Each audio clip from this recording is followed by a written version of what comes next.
నమస్తే welcome to our channel.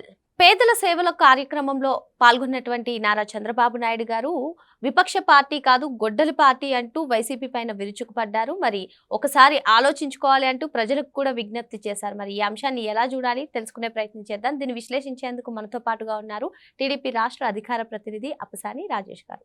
నమస్తే sir. నమస్కారం సార్, ఈరోజు నారా చంద్రబాబు నాయుడు గారు పేదల సేవల కార్యక్రమంలో పాల్గొని వైసీపీ పైన అయితే విరుచుకుపడ్డారని మనం చెప్పుకోవచ్చు. మరి ఆయన మన విపక్ష పార్టీ అసలు గొడ్డల పార్టీ అంటూ, మరి అదేవిధంగా జగన్ నేర ప్రవృత్తి కలిగినటువంటి వారు, అదేవిధంగా మానసిక రోగం కూడా ఉంది అంటూ ఆయన మాట్లాడారు. అసలు ఈ అంశాన్ని ఎలా చూడాలి అంటారు? ప్రజలకు కూడా ఆయన విజ్ఞప్తి చేశారు. ఒకసారి గెలిపిస్తేనే రాష్ట్రాన్ని నాశనం చేశారు, మరోసారి మీరు ఆలోచించుకోవాలంటూ ఆయన చేసినటువంటి కామెంట్స్ని ఎలా చూడాలంటారు? ఇప్పుడు వాస్తవంగా ప్రజా జీవితంలో రాజకీయాల్లో ప్రజల మధ్య ప్రజల చేత నాయకుడిగా చాలామంది కావాలి అని అంటే, కొనసాగాలి అని అంటే కొంతలో కొంతైనా సరే సమాజ హితం కోరి ఆ ప్రజల హితం కోరి వ్యవహరించే నాయకత్వం కావాలి.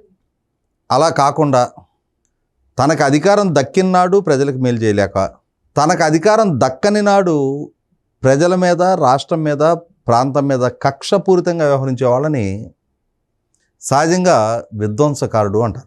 బహుశా నేను అనుకోవడం సమకాలీన రాజకీయ వ్యవస్థలో జగన్మోహన్ రెడ్డి అంతటి విధ్వంసకారుణ్ణి ఏ రాజకీయ పార్టీల్లో ఏ నాయకుడిలోనూ అంతటి విధ్వంసకారపు మనస్తత్వం చూసున్నాం మనం. అంటే మా పార్టీకి ప్రత్యర్థి కాబట్టి, మాకు వ్యతిరేకంగా రాజకీయ కార్యకలాపాలు నిర్వహిస్తున్నాడు కాబట్టి నేను ఇంతటి బ్లేమ్ మోపటలా. స్పష్టమైన సాక్ష్యాధారాలతో గడిచిన దశాబ్ద కాలంగా అతను కనపరుస్తున్న, అతని ద్వారా జరుగుతున్న వ్యవహారశైలిని కళ్ళతో చూసిన తర్వాత విధ్వంసానికి పరాకాష్ట జగన్మోహన్ రెడ్డి అని చెప్పని స్పష్టంగా చెప్పగలుగుతాను. ఒక ఎగ్జాంపుల్ చెప్తాను మీకు. సహజంగా అన్ని దానాల్లోకి అన్నదానం గొప్పది అంటారు. మనకి పేదవాడికి పట్టెడు అన్నం పెట్టగలిగే స్తోమతుండి పెట్టగలిగితే పర్వాలా. మన దగ్గర పెట్టే స్తోమత లేదు, మనకి లేదు, పెట్టాలని ఉన్నా వీలు కాదు. ఎవరో ఆకలితో మన దగ్గరకు వస్తాడు, ఏం చెప్తాం మనం? బాబు పలానా వాళ్ళ ఇంటికి వెళ్తే మీకు భోజనం దొరుకుతుంది, వెళ్ళమని చెప్పని దారైనా చూపిస్తాం మనం. అంతేగాని పనిమాల వాళ్ళ ఇంటి దాకా వెళ్ళి పలానా వాడు వచ్చాడు, వాడికి నేను భోజనం పెట్టన్నాను, నువ్వు కూడా పెట్టొద్దు అని చెప్పావు అనుకో, దాన్ని ఏమంటారు? నువ్వు అడ్రస్ చెప్పొద్దు సరే, వాడు ఎత్తుక్కొనే అక్కడికి వెళ్తాడుగా పెట్టేవాడి దగ్గరికి. పెట్టేవాడిని కూడా నువ్వు చెడగొడుతున్నావు అనుకో, నీ మనస్తత్వాన్ని ఎలా అర్థం చేసుకోవాలి? క్రూరత్వానికి పరాకాష్ట. దాన్నే ఇంగ్లీష్లో శాడిజం అంటారు. 5 రూపాయలకి పట్టెడు అన్నం పెట్టి అన్నా క్యాంటీన్ రద్దు చేసిన జగన్మోహన్ రెడ్డి ఇక ఆ వికృత స్వభావానికి పరాకాష్ట అది. ప్రభుత్వం పేదవాడిని దృష్టిలో పెట్టుకొని ఓ ఆటో డ్రైవరు, ఓ స్ట్రీట్ వెండరు, ఓ సప్లయరు, ఓ తాపీ పని చేసుకునే ఆయన, ఓ చెప్పులు కుట్టుకునే ఆయన, వాళ్ళు ప్రతిరోజు పనికి రావాలి. అలా వచ్చే క్రమంలో ఇంటి దగ్గర నుంచి లంచ్ బాక్స్ పెట్టి ఇవ్వగలిగితే పర్వాలా. తెచ్చుకోలేకపోయారు ఆ రోజు, ఇంట్లో వాళ్ళకి వీలు కాకో, ఇతను కొంచెం హడావుడిగా పనికి వచ్చే క్రమంలో తెచ్చుకోలేకపోయాడు. కానీ ఆ భోజనం టైంకి బాడీ డిమాండ్ చేస్తుంది కదా. ఏ హోటల్కో వెళ్ళామనుకో, ఇవాళ మినిమం 150 రూపాయలు లేనిదే ఏ మెస్లో కూడా భోజనం దొరకట్లా. కొంచెం లావిష్గా మెస్కి వెళ్తే 200 రూపాయలు. మెస్సే చెప్తున్నా నేను, మామూలు స్టార్ హోటల్లో చెప్పట్లా. సాధారణ ప్రజానీకం తినే మెస్సుల్లోనే 150-200 రూపాయలు పడతా ఉంది. లేదు, మనం చూస్తుంటాం హైదరాబాద్ సిటీలో ఒక బల్ల లాంటిది పెట్టుకొని 2-3 డబ్బాల్లో ఇంటి దగ్గర వండుకొచ్చుకొని రోడ్ల మీద ఒక చిన్న టెంట్ లాంటిది వేసి పెడతా ఉంటారు. అటువంటి దగ్గర కూడా 80 రూపాయలు తీసుకుంటారు. అంటే ఒక ఉదయం బ్రేక్ఫాస్టు, లంచి, డిన్నర్ టైంకి ఇంటికి వెళ్ళాడు అనుకున్నా కూడా ఒక 150 రూపాయలు కనీసం ఇతను ఖర్చు అయిపోతాయి. అతను నెలకు సంపాదించేదే 15,000-20,000 అనుకో. ఈ భోజనం ఖర్చుకే నెలకు 5,000 రూపాయలు ఖర్చు అయిపోతా ఉంటే అతను ఇంటికి ఏం తీసుకెళ్తాడు? ఇంట్లో కుటుంబం ఉంటుంది, పిల్లలు ఉంటారు, తల్లిదండ్రులు ఉంటారు, భార్య ఉంటుంది, ఇంటి అద్దెల నుంచి ఖర్చులన్నీ భరాయించాలి. మరి అటువంటి వాళ్ళని దృష్టిలో పెట్టుకుని ప్రభుత్వం వాళ్ళ ఫెసిలిటేషన్ కోసం చెప్పని 5 రూపాయలకి భోజనం పెడదామని నిర్ణయం తీసుకుంది. ఏ పాలకుడైనా సరే మానవత్వపు కోణం ఉండాలి కదా, హ్యూమన్ టచ్ ఉండాలి కదా. దాన్ని కూడా లేకుండా వాటిని రద్దు చేశాడు జగన్మోహన్ రెడ్డి. ఎన్టీఆర్ గారి పేరు గుర్తొచ్చేట అన్నా క్యాంటీన్ పెట్టారనుకో, జగన్ అన్నా క్యాంటీన్ అని నీ పేరు పెట్టుకో, లేదంటే రాజన్న క్యాంటీన్ అని చెప్పని మీ నాయన పేరు పెట్టుకో.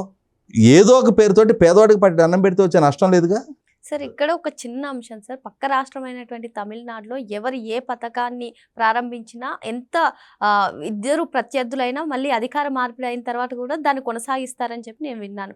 కానీ ఆంధ్రప్రదేశ్లో అభివృద్ధి అయినా పథకాలే అయినా సరే ఎందుకు ఈ విధంగా ప్రత్యర్థులు ఉన్నారనుకో? ఇక్కడ అందరూ ప్రత్యర్థులు కాదు. మీకు ఎన్టీ రామారావు గారు 2 రూపాయలకి బియ్యం మొదలుపెట్టారు. తర్వాత వచ్చిన కాంగ్రెస్ ప్రభుత్వాలు కూడా దాన్ని కొనసాగించినాయి. కిరణ్ కుమార్ రెడ్డి గారి హయాంలో అది 1 రూపాయి చేశారు. అంటే ఒక పాలకుడు ఒక పథకాన్ని అమల్లోకి తీసుకొస్తే తర్వాత ప్రభుత్వాలు దాన్ని కంటిన్యూ చేసినాయి. రాజశేఖర రెడ్డి గారు ఫీజు రింబర్స్మెంటు దాన్ని విస్తృతపరిచాడు. ఎలా? చంద్రబాబు నాయుడు గారు ఉమ్మడి రాష్ట్రంలో ఆయన ఎస్సీలకు 100% ఫీజు రింబర్స్మెంట్ ఇచ్చాడు, బీసీలకు 50% ఇచ్చాడు. రాజశేఖర రెడ్డి గారు పదవి బాధ్యతలు చేపట్టినాక ఎస్సీలకు 100% కంటిన్యూ చేస్తూ బీసీలకు కూడా 100% చేసి ఓసీల్లో కూడా పేదలకు ఇచ్చాడు ఆయన. తర్వాత వచ్చిన కిరణ్ కుమార్ రెడ్డి గారు, రోసీ గారు, ఆ తర్వాత వచ్చిన చంద్రబాబు నాయుడు గారు, తెలంగాణలో కేసీఆర్ గారు వాటిని కంటిన్యూ చేశారు కదా. ఎన్టీ రామారావు గారు ఎప్పుడో 30 రూపాయలతోటి పెన్షన్ మొదలుపెట్టారు. గ్రాడ్యువల్గా ఒక్కొక్క ప్రభుత్వం దాన్ని పెంచుకుంటా వచ్చి ఈ రోజుకి అమలు చేస్తున్నారు కదా. అందరు పాలకులు వీటిని రద్దు చేయలే. చంద్రబాబు నాయుడు గారు బిగిన్ చేసి దాన్ని రాజశేఖర రెడ్డి గారు కంటిన్యూ చేశారు. రాజశేఖర రెడ్డి గారు మొదలుపెట్టిన దాన్ని తర్వాత వచ్చిన ప్రభుత్వాలు కంటిన్యూ చేసినాయి. అలాగే జగన్మోహన్ రెడ్డి కూడా తనదైన ముద్ర వేసుకుంటూ అయినా సరే ఆ పథకాలను కంటిన్యూ చేసి ఉండాలి. అలా కాకుండా వాస్తవంగా ఈ పథకాలకి ఈ పేర్లు పెట్టుడు వ్యవహారం కూడా రాజశేఖర రెడ్డి మొదలుపెట్టాడు. ఇందిరమ్మ ఇల్లు ఇటువంటి ఈ పేర్లు గతంలో లేవు. ఢిల్లీ వాళ్ళకి భజన చేయడం కోసం వాళ్ళ ఆయన మొదలుపెట్టాడు. దాంతో తర్వాత వచ్చిన చంద్రబాబు నాయుడు గారు కూడా ఎన్టీఆర్ గారి పేరు ప్రస్తావించడం, ఆ తర్వాత జగన్మోహన్ రెడ్డి వాటిని రద్దు చేయటం. అసలు రద్దు చేయడం ఏంటి? ఉచితంగా ఇసుక ఇచ్చారు, దాన్ని ఎందుకు రద్దు చేసావు? ఉచితంగా ఇసుక రద్దు చేయడమే కాకుండా అసలు రాష్ట్రంలో ఇసుక తవ్వకాలే రద్దు చేశాడు.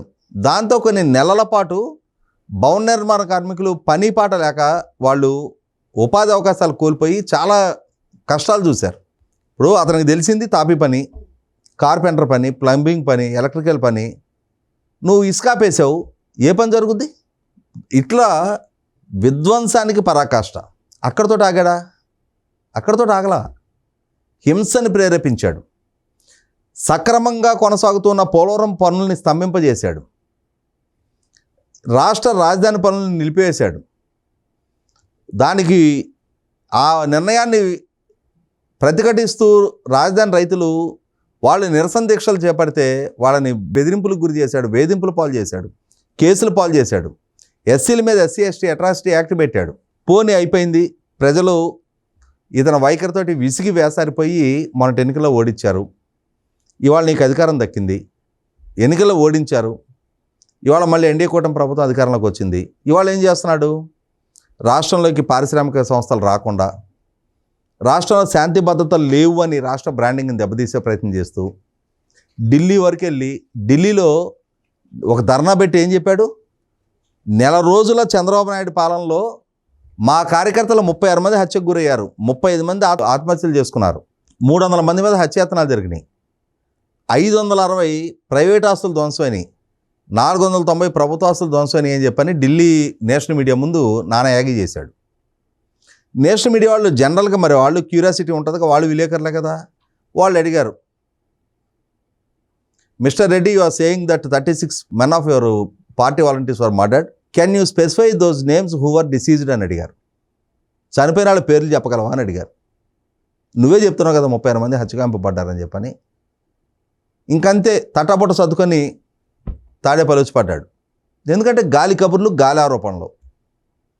నెల రోజుల ప్రభుత్వాన్ని రద్దు చేసి రాష్ట్రపతి పాలన పెట్టమన్నాడు. గమనించుకుంటే వీళ్ళ నాయన ముఖ్యమంత్రి అయిన తొలినాళ్లలో 150 మంది తెలుగుదేశం కార్యకర్తల్ని, ఇంక్లూడింగ్ నాటి సిట్టింగ్ ఎమ్మెల్యే పరిటాల రవి గారిని, కపట్రాల వెంకటప్పనాయుడు గారిని, ఇటువంటి వాళ్ళందరినీ ఊచకోత కోశారు. మొట్టమొదటి వాళ్ళ అంచెలను చంపారు. రాష్ట్ర వ్యాప్తంగా నరమేధం సృష్టించారు. ఈయన పాలకుడిగా ఉండగా, ఈయన పాలకుడిగా బాధ్యతలు చేపట్టడానికి ముందు వీళ్ళ సొంత చిన్నాన్న గొడ్డలి వేటుకి గురయ్యాడు. సొంత చిన్నాన్న దారుణంగా గొడ్డలతో నరికి ఆయన్ని చంపి నారాసుర రక్త చరిత్ర అని చంద్రబాబు నాయుడు గారికి ఆపాదించారు. అంటే హింసని ప్రేరేపించటం, హింసను అమలు చేయటం, రక్తపాతం సృష్టించటం, పైగా ఉల్టా చోరు కొత్తవాళ్ళకొడ్డ అంటే అని చెప్పని దొంగే దొంగ అని పోలీసుని అరిచినట్టుగా మళ్ళీ తిరిగి వీళ్ళే ప్రభుత్వం మీద నిందలు మోపటం, ప్రభుత్వ బ్రాండింగ్ని దెబ్బతీసే ప్రయత్నం చేయటం, రాష్ట్రంలోకి పెట్టుబడులు రాకుండా చేయాలని ప్రయత్నం చేయటం, పాలకుడికి అవకాశం దక్కినాడు విధ్వంసం, ఇవాళ పాలనని ప్రజలు దూరం చేసినాడు విధ్వంసం.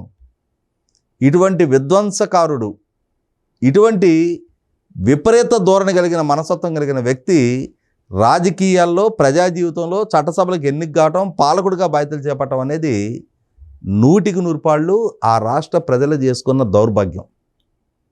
ఇదే అంశాన్ని చంద్రబాబు నాయుడు గారు పదే చెప్తూ వస్తున్నారు. ఇదే అంశం వాస్తవ రూపంగా జగన్మోహన్ రెడ్డి మనస్తత్వం ఇది అని రాష్ట్ర ప్రజల ముందు అతని ఒరిజినాలిటీని ఎక్స్పోజ్ చేసింది. అయినా సరే తనలో మార్పు లేదు, తన రాజకీయ విధానాల్లో మార్పు లేదు, తన పార్టీ ఆలోచన సరళిలో మార్పు రాలేదు.